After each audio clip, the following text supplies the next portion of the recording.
আমাদেরকে আল্লাহ রাব্বুল আলামিন তার রহমত থেকে নিরাশ হতে বারণ করছেন। যে যত পাপ করেছে জীবনে, যদি একটা বার কেউ যদি আল্লাহ পাককে মন থেকে ডাকে, চোখ দিয়ে ঝরঝর করে পানি পড়ে, আল্লাহ পাককে বলে, সেজদায় গিয়ে পড়ে আল্লাহকে বলে রব্বিক ফিরলি, আল্লাহ আমাকে মাফ করে দাও, তার মনের মধ্যে যদি সততা থাকে, মন থেকে যদি সেই কথাটা বলে থাকে, আল্লাহ পাক শুধু তাকে ক্ষমাই করবেন না, তার সমস্ত গুনাহগুলোকে আল্লাহ নেকি দিয়ে পরিবর্তন করে দিয়েছে। একটা হাদিস পড়ছিলাম, নবী করিম সাল্লাল্লাহু আলাইহি ওয়াসাল্লাম তিনি বলছেন যে লাম্মা কাদাল্লাহুল খালক, যখন আল্লাহ রাব্বুল আলামিন এই মহাবিশ্ব সৃষ্টি করেন, তখন আল্লাহ রাব্বুল আলামিন কাতাবা কিতাবান, একটা কিতাব লিখেছেন, একটা কিতাব আছে আল্লাহর কাছে। কাতাবা কিতাবান ফাহুয়া ইনদাহু ফাওকাল আরশ, যেই কিতাবটা আল্লাহর নিজের কাছে আছে আরশের উপরে, সেখানে আল্লাহ পাক লিখে রেখেছেন। কি লিখেছেন?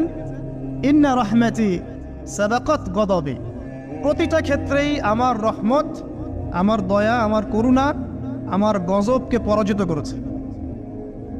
মানে আল্লাহ রাব্বুল আলামিনের গজব এর উপরে আল্লাহ পাকের রহমত অবস্থান করছে। জীবনের কোনো ক্ষেত্রে হতাশ হওয়ার কোনো সুযোগ নাই। আজকে পারিবারিক ভাঙন বলেন, ব্যক্তি পর্যায়ের আত্মিক ধ্বংসই বলেন, সমাজের বিপর্যয় বলেন, যাই বলেন, পিছনে একটা বড় কারণ আছে। সেটা হলো আল্লাহ থেকে দূরে থাকা মানুষ, আল্লাহ থেকে হতাশ হয়ে যাওয়া। আর এই কাজটা শয়তান করিয়েছে মানুষকে আল্লাহ থেকে দূরে সরানোর জন্য। কিন্তু আল্লাহ রাব্বুল আলামিনের কাছে কেউ যদি যেতে চায়, মন থেকে যদি আল্লাহকে একটা বারও ডাকে, আল্লাহ পাক এক ডাকের মাধ্যমেও তার গুনাহ মাফ করতে পারে।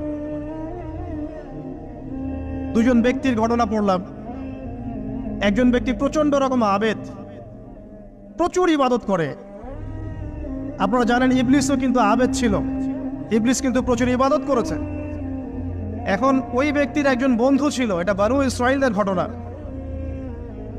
তো সেই বন্ধু পাপী ছিল, বিভিন্ন কবিরা গুনাহ করত। আর এই আবেদ ব্যক্তি বারবার তাকে নসিহত করত, গুনাহ ছেড়ে দাও, তুমি পাপ করছো, গুনাহ ছেড়ে দাও। তখন সেই ব্যক্তি যে পাপ করছে সে বলতো যে আল্লাহ কি তোমাকে আমার রক্ষক বানিয়েছেন? আল্লাহ কি তোমাকে আমার উপর দারোগা বানিয়েছেন? আমাকে আল্লাহর হাতে ছেড়ে দাও, আমাকে নসিহত করতে শোনা। একদিন এই আবেদ ব্যক্তি তার বন্ধুকে একটা জঘন্য পাপ করতে দেখলো, এমন একটা পাপ যেটা দেখে তার মনে ধারণা আসলো এটা চরম জঘন্য একটা কাজ। তখন সে মুখ ফসকে বলে ফেললো যে আল্লাহ তোকে আর মাফ করবে না, আল্লাহ তোকে জান্নাত দিবে না। আল্লাহ রাব্বুল আলামিন মালাকুল মউতকে এই দুজনের কাছে পাঠালেন, দুজনের রূহকে কবজ করা হলো। এবার আল্লাহ পাক তার সামনে তাদেরকে উপস্থাপন করে বললেন যে তোমাকে আমার রহমত সম্পর্কে কে গ্যারান্টি দিয়েছে যে আমি কাউকে রহমত করব কি করব না? যাও, আমি তোমাকে জাহান্নামে পাঠালাম, ওই ব্যক্তি যে আমার রহমত প্রত্যাশা করেছে আমি তাকে জান্নাত দিয়ে দিলাম। দেখুন, এই হাদিসটা শুনলে মনে হয় বাহ্যিক হয়তো বা মুখের একটা কথার কারণেই সে জাহান্নামে চলে গেল। আসলে বিষয়টা এমন নয়। বিষয়টা আমি আপনাকে বোঝাচ্ছি। বিষয়টা হচ্ছে ইবলিসের মতো। ইবলিস কিন্তু শুধু মন থেকেই বলেনি যে খলাকতানি মিন নার ওয়া খলাকতাহু মিন তিন, আমি কেন তাকে সিজদা করব আদমকে? আদম তো মাটির তৈরি আর আমি তো আগুনের তৈরি। এটা ইবলিসের শুধু মৌখিক স্টেটমেন্ট ছিল না, কারণ কি ছিল? আবা ওয়াস্তাকবারা, সে উদ্ধত হয়েছিল, অহংকার প্রদর্শন করেছিল। ভিতর থেকে ইন্টারনালি সে অহংকারী ছিল, সে আন্ডার এস্টিমেট করে কথাটা বলেছে, শুধু মৌখিকভাবে বলে নাই। কিন্তু ঠিক এই ব্যক্তির ঘটনা এমনই, সে মন থেকে অহংকারী হয়ে উঠেছিল, যদিও বা সে আবেদ ছিল। এখানে আমরা যারা প্র্যাকটিসিং মুসলিম হওয়ার চেষ্টা করছি, আমাদের জন্য এখানে নিদর্শন আছে। অচক্ষ নামাজ পড়েই ভেবে বসবেন না যে অনেক কিছু করে ফেলছে, এক চিল্লা দিয়ে মনে করে ফেলবেন না যে দিনের জন্য অনেক কিছু করে ফেলছে। একটা হজ করেছেন, ওমরা করেছেন, সিয়াম রেখেছেন, দিনের জন্য দান সদকা করেছেন, একটা মাদ্রাসা মসজিদ করেছেন, ভেবে বসবেন না আপনি সব অনেক কিছু করে ফেলেছেন এবং অন্যরা সব ককরোচ তেলাপোকা, ওরা জাহান্নামে যাবে, এমনটা মনে করবেন। জানি না আমরা যে কার আমলের কতটুকু আল্লাহর কাছে কবুল হচ্ছে। তো এখানে এই ব্যক্তির সমস্যা ছিল এই, সে নিজের আমলটাকে অনেক ভারী মনে করছিল এবং সে স্টেটমেন্ট দিয়ে ফেললো যে তোকে আল্লাহ পাক মাফ করবে না। এই একটা কথা মন থেকে বলার কারণে তার ইহকাল পরকাল দুটা বরবাদ হয়ে গেল, সে জাহান্নামে চলে গেল। ঠিক আরেক ব্যক্তির ঘটনা আছে এমন, এগুলো সবগুলো রেফারেন্স আছে। এক ব্যক্তি প্রচুর ইবাদত করত, আল্লাহ পাক তার ইবাদত করার জন্যে পাহাড়ের চূড়ায় একটা সুন্দর ব্যবস্থাও করে দিয়েছিলেন। সেখানে ডালিম গাছ হতো, ঝর্ণা আসতো, খাবারের কোনো অভাব নাই। হাদিস এসেছে 500 বছর সে ইবাদত করেছে। কত বছর? কিয়ামতের মাঠে এই ব্যক্তির অবস্থা এমন হবে, তাকে জান্নাতে প্রবেশ করানোর জন্য নিয়ে যেতে বলা হবে, যাও আমার রহমতে জান্নাতে চলে যাও। আল্লাহ পাক তাকে এই কথাটা বলবেন, কিন্তু এই ব্যক্তি বলবে আমার আমলের কারণে, আল্লাহ পাক বলবেন আমার রহমতে জান্নাতে চলে যাও। ব্যক্তি বলবে আমার আমলের কারণে। আল্লাহ রাব্বুল আলামিন তখন তাকে দেওয়া সমস্ত নেয়ামতগুলোকে এক পাল্লায় করবেন, আর তার সমস্ত আমলকে আরেক পাল্লায় করবেন। তারপর দেখা যাবে আল্লাহর সমস্ত নেয়ামত তার একটা চোখের সমান হয় নাই। কথা কি বুঝতে পারছেন? একটা চোখের যে নেয়ামত আল্লাহ পাকের, সমস্ত আমল ও 500 বছরের ইবাদত এতটুকু হয়নি। তারপর তাকে বলা হবে ওকে জাহান্নামে নিয়ে যাও। এবার জাহান্নামে যাওয়ার সময় সে বলবে আল্লাহ তোমার রহমতে আমাকে মাফ করে দাও। তখন আল্লাহ পাক তাকে আবার ডেকে নিয়ে আসবে, বলবেন যে তোমাকে যে আমি ইবাদত করার জায়গা করে দিয়েছিলাম, এটাকে তুমি নিজে করেছো না আমি করেছি? সে বলবে আপনি করেছেন। তোমাকে যে আমি সৃষ্টি করেছিলাম তখন কি তুমি কোনো আমল করেছিলে?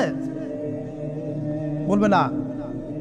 তাহলে তোমাকে যে সৃষ্টি করেছি আমি, এটা কি তোমার আমলের কারণে? না। তোমাকে সারা দুনিয়াতে এত নিয়ামত দিয়েছি, এটা কি তোমার আমলের কারণে? সে বলবে না।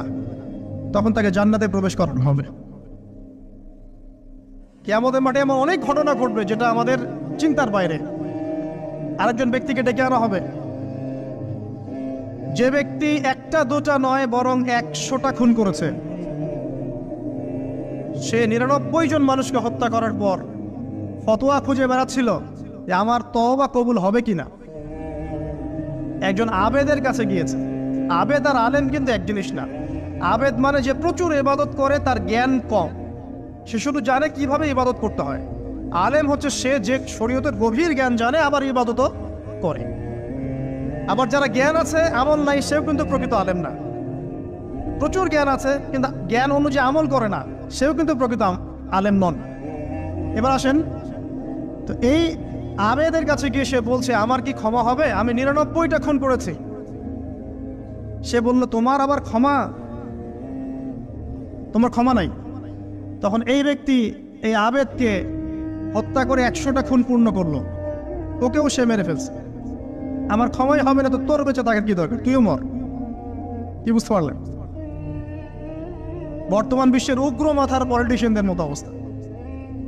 আমার দেশের সমস্যা, তোর দেশ পারমাণবিক বোমের উড়াই দিব, মানে এরকম একটা অবস্থা। তো আল্লাহ রাব্বুল আলামিন এই ব্যক্তির মধ্যে একটা চেতনা তৈরি করলেন যে আমাকে তওবা করতে হবে। সে তখন সার্চ করতে লাগলো আরো কোনো আলেম আছে কিনা। এরপর অনেক দূরে একজন আলেমের সন্ধান পাওয়া গেল। সে সেখানে গেল, তাকে গিয়ে বলল আমার কি ক্ষমা হবে? সে আলেম তাকে বলল হ্যাঁ তোমারও ক্ষমা হতে পারে, যাও তুমি ইস্তেগফার করো এবং এই এলাকা থেকে অন্য এলাকায় চলে যাও।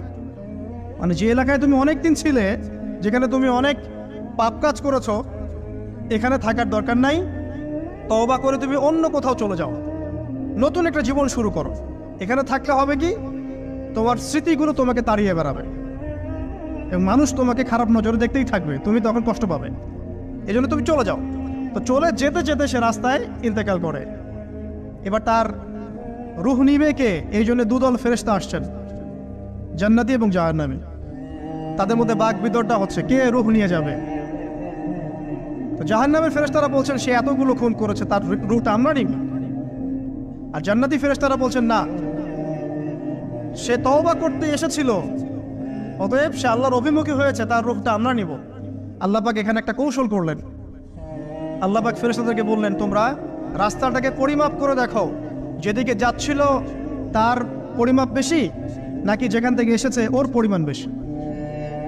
আল্লাহ পাক জমিনকে আদেশ করলেন হে জমিন তুমি প্রশস্ত হয়ে যাও। এবার পরিমাপ করে দেখা গেল সে তওবার দিকে আসছিল, এর পরিমাণটা বেশি। এই একটা কাজের ওসিলা আল্লাহ পাক তাকে মাফ করে দিলেন। মনে রাখবেন, এটা মৌখিক বিষয় ছিল না, সে মন থেকে, ভিতর থেকে কিন্তু সে আল্লাহর প্রতি অনুগত হয়েছিল। এই মনের বিষয়টা আল্লাহ ছাড়া কেউ জানে না। আপনি দেখতে পারেন সমাজে অনেকে দাড়ি, টুপি, পাগড়ি, জুব্বা সব লাগিয়ে ঘুরছে, তো বিশ্বাস করেন তাদের মনটা এমনও হতে পারে যে জানোয়ারের চেয়েও কুৎসিত, এমনও হতে পারে। আবার আপনি দেখবেন সমাজে এমন অনেক মানুষ ঘুরছে যারা হয়তো অনেক পাপে লিপ্ত মনে হচ্ছে, কিন্তু মনের মধ্যে সততা আছে। আর যার মনের মধ্যে সততা আছে, আল্লাহ বা কোনো না কোনো দিন ইনশাআল্লাহ তাকে হেদায়েত দিবে। এটা আমরা আমাদের অভিজ্ঞতা থেকেও দেখেছি। এমন অনেক মানুষকে আমরা দেখেছি যে ড্রাগ অ্যাডিক্টেড ছিল, মিউজিক করেছে, হারাম সম্পর্কের মধ্যে ছিল, নামাজ ঠিক মতো পড়ে নাই, কিন্তু যখনই আল্লাহর কথা আলোচনা হতো দেখতাম সে খুবই শান্তভাবে মন থেকে কথা শুনছে। এই কথা শুনতে শুনতে শুনতে একদিন মাশাআল্লাহ এখন দেখবেন যে চিল্লা দিয়ে বেড়াচ্ছে বিভিন্ন মসজিদে। আল্লাহ হেদায়েত দিয়েছে, সব ছেড়ে দিয়েছে। এরকম মানুষের অভাব নাই কিন্তু সমাজে। তো এখানে আল্লাহ পাকের রহমত বা দয়ার একটা উজ্জ্বল দৃষ্টান্ত দেখতে পারবেন। ঠিক এরকম আরো একটা ঘটনা আছে বনু ইসরাইলের। এক ব্যক্তি এত পাপ করেছে যে শেষে মৃত্যুর সময় সে সন্তানদেরকে ডাকছে, ডেকে বলছে যে আমি যখন মারা যাব আমার লাশটাকে তোমরা কবর দিও না, যদি আল্লাহ পাক আমাকে ধরতে পারেন তাহলে খবর আছে আমার। আর কি করতে হবে? সে বলছে যে আমার দেহটাকে তোমরা পুড়িয়ে ফেলবে, এবং পুড়িয়ে ফেলার পরে ছাইগুলোকে একত্রিত করবা, করে অর্ধেক ছাই সমুদ্রে ভাসিয়ে দিবা, অর্ধেক ছাই বাতাসে উড়িয়ে দিবা। সন্তানরা তাই করলো। মৃত্যুর পর আল্লাহ পাক এই সমুদ্র এবং জমিনকে বাতাসকে আদেশ করলেন যে তোমরা ছাই জড়ো করে দাও। আর মানুষ আর জিন আল্লাহর কথা না শুনলেও এই প্রকৃতি আল্লাহ পাকের কথা শোনে। বিজ্ঞান বলে প্রকৃতি থেকে সব হচ্ছে। কি প্রকৃতি? প্রকৃতি কি, কাকে বলে? মানুষকে আল্লাহর ইবাদতকে বাদ দিয়ে প্রকৃতি পূজায় নিয়ে গেছে। এই পুরো প্রকৃতি আর মহাবিশ্ব এক আল্লাহর ইবাদত করে। কে সৃষ্টি করলো প্রকৃতি? প্রাকৃতিক ভাবে হয়েছে সবকিছু বলে, আল্লাহ থেকে হয়েছে বলা যাবে না। বললে আপনি মৌলবাদী হয়ে যাবেন। আল্লাহ শব্দ ইউজ করলে আপনি মৌলবাদী হয়ে যাবেন। ধর্মতাত্ত্বিক শব্দগুলোকে আস্তে আস্তে উঠিয়ে দেওয়া হয়েছে। দেখবেন যুক্তি, বিজ্ঞান, দার্শনিক শব্দগুলোকে আনা হয়েছে। এটাও টেকনিক্যালি করা হয়েছে। কোন সেকুলার মিডিয়াতে আপনি দেখবেন না ইনশাআল্লাহ বলছে। ইনশাআল্লাহ প্রমাণ করবে যে আপনি আস্তিক না নাস্তিক। তো প্রকৃতিকে আল্লাহ পাক আদেশ করলেন, এই সমুদ্র ছাই জড়ো করো, এই বাতাস ছাই জড়ো করো। তারা ছাই জড়ো করে দিল। এই ব্যক্তিকে বলা হচ্ছে তুমি জীবিত করে, আল্লাহ পাক বলছেন তুমি যেই কাজটা করেছিলে, লিমা ফাআলতা হাদা, তুমি এই কাজটা কেন করেছো? তখন এই ব্যক্তি উত্তর দিচ্ছে, মিন খাশিয়াতিকা ইয়া রাব্বি ওয়া আনতা আ'লাম। হে আল্লাহ, আমি আমার বুঝে যা এসেছে আপনার ভয়েই আমি এই কাজটা করেছি, আর আপনি খুব ভালো করেই জানেন যে আমি আপনার ভয়ে করেছি নাকি অন্য কোনো কারণে করেছি। মানে আপনি আমার মনের কথা জানেন। আল্লাহ পাক তাকে মাফ করে দিলেন। আপনাদেরকে আমি সেই ব্যভিচারী মহিলার কথাও মনে করাই, যে ছিল একজন প্রস্টিটিউট মহিলা, পতিতা, যেটা আমরা বলি সমাজের ভাষায়। যদিও এখন নতুন শব্দ এসেছে সেক্স ওয়ার্কার বা যৌনকর্মী, এবং এগুলোকে আমরা এখন প্রমোট করছি। আমরা এখন অশ্লীলতাকে প্রমোট করছি। এই কথা বলতে আমাদের বুক কাঁপা উচিত নয় যে আমরা এখন অশ্লীলতাকে প্রমোট করছি। আমরা এখন কাপড় খোলার সংস্কৃতি দিকে যাচ্ছি। যে কাপড় খুলে দিয়েছিল ইবলিস। ইবলিস আমাদের বাবা মার কাপড় জান্নাতে খুলে দিয়েছিল, এটা কি জানেন? ফল খাওয়ার পরে এই ফল খেতে কে প্রলুব্ধ করেছে? ইবলিস। গাছের কাছে গিয়ে ফল ভক্ষণ করার পর সর্বপ্রথম আমাদের পিতামাতার গা থেকে কাপড় খুলে পড়ে গেছে। তা আমাদের পিতামাতাকে মহাবিশ্বে নগ্ন করে দিয়েছে ইবলিস, আর তার অনুসারীরা এই জমিনে আদম সন্তানদেরকে নগ্ন করছে এখন। অতএব এই যে একটা ট্রেন্ড এখন চলছে, দেখবেন হারাম রিলেশনশিপকে মিডিয়ার মধ্য দিয়ে প্রমোট করা হচ্ছে, মনে হয় একটা স্বাভাবিক বিষয়। কোনো বিষয়ই না এটা, যে কেউ জেনাই করতে পারে। জেনা, পর্ন খুব নর্মাল। হালাল ভাবে যদি আপনি বিয়ে শাদী করতে যান তখন সমস্যা হচ্ছে। হালাল ভাবে যদি আপনি বিয়ে করতে যান তখন সমস্যা হচ্ছে। হারামভাবে আপনি যা ইচ্ছা তাই করতে পারেন, সমাজে কেউ কিছু বলছে না। এখন বলছে এগুলো স্বাধীনতা। সুবহানাল্লাহ, কোন স্বাধীনতা? স্বাধীনতা বলে কোনো শব্দ নাই মহাবিশ্বে। এই পুরো বিশ্বের সমস্ত মানুষ আল্লাহর অধীনে পরাধীন। এই বিশ্বে যত মানুষ বসবাস করছে এখন, এরা কেউই স্বাধীন নয়, না কেউ স্বাধীন ছিল, না আছে, না থাকবে। সবাই আল্লাহ পাকের দাসত্বের অধীনে পরাধীন।